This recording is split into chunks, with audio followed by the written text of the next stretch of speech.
Pinterest perfect or personally meaningful? The hidden cost of copy and paste weddings today. Hey there, and welcome back to South Asian Wedded Life, or as we call it around here, SAWL. I'm Amy Righetti, half of the Righetti's wife, mother, photographer, and your friendly translator between two worlds. The real wedding you dream of and the one the internet keeps trying to sell you. Today's episode is called Pinterest perfect or personally meaningful, the hidden cost of copy-paste weddings. And listen, if you found yourself scrolling at midnight, saving one more photo of a blush and beige table scoop you swear you've seen 100 times before, this one's for you. Because somewhere between inspiration and imitation, a lot of brides are losing their voice. I want to help you find it again, as we've seen so many weddings just lack color. There was a time that not long ago, weddings looked a lot like the people getting married. Punjabi bride might wear a bright magenta with gold thread and an American groom in his best blue suit. And the flowers came from whatever bloomed that season. And now we live in a world where every aisle looks identical, same arches, same palettes, and same poses. And I call it the copy-paste epidemic. It's not the Pinterest is evil. It's brilliant. It's a digital dream board that lets you collect beauty. But somewhere along the way, we stopped collecting and we just started copying. And I met a bride once who had nearly 2,000 pins in her wedding board that she had shared with me. And she looked absolutely exhausted and she showed it to me and she said, "Amy, I don't even know what I like anymore. I just know what's trending." And I looked at her and I said, "Sweetheart, trending is temporary. Meaningful is forever." And that's the heart of this episode, bringing meaning back into the wedding space. Pinterest was built for creativity, and it's a place that sparks ideas, but algorithms have a funny way of rewarding sameness. The more you save a certain look, the more you're fed it. And before you know it, you are designing a wedding for the algorithm, not for your life. And I've seen brides argue with their moms over shade numbers of beige, blue, purple, and green. And I've seen grooms say, "Wait, who are all these people invited?" Because somewhere along the way, intimate turned into influencer. And comparison is a thief, not of joy, but of originality. The irony is that every bride wants her wedding to feel unique, yet uniqueness can't be replicated. It has to be remembered. And so here's a truth I want you guys to hold close. You don't need a theme before you have the truth. And once you know what the day means to you, the colors will reveal themselves.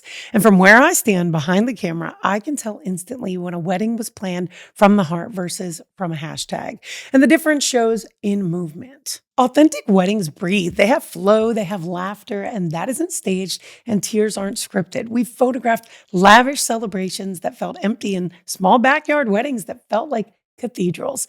The difference wasn't budget, it was belonging. And when couples are fully present, their images glow just a little bit differently. When they're performing, you can feel the strain even through the lens. And that's why I created Rendered, because today's brides don't need more pins, they need permission. Permission to translate their culture, faith, and style in a way that feels like them. There's a cost to a copy and paste planning that no one talks about, the emotional cost.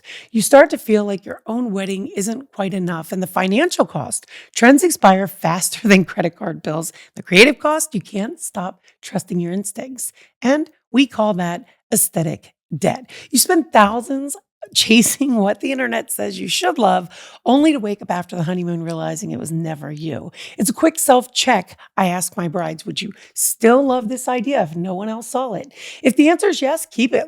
If not, let it go. Your wedding should be an autobiography of yourselves, not a Pinterest board with a budget. So how do we reclaim meaning? Start with words, not photos.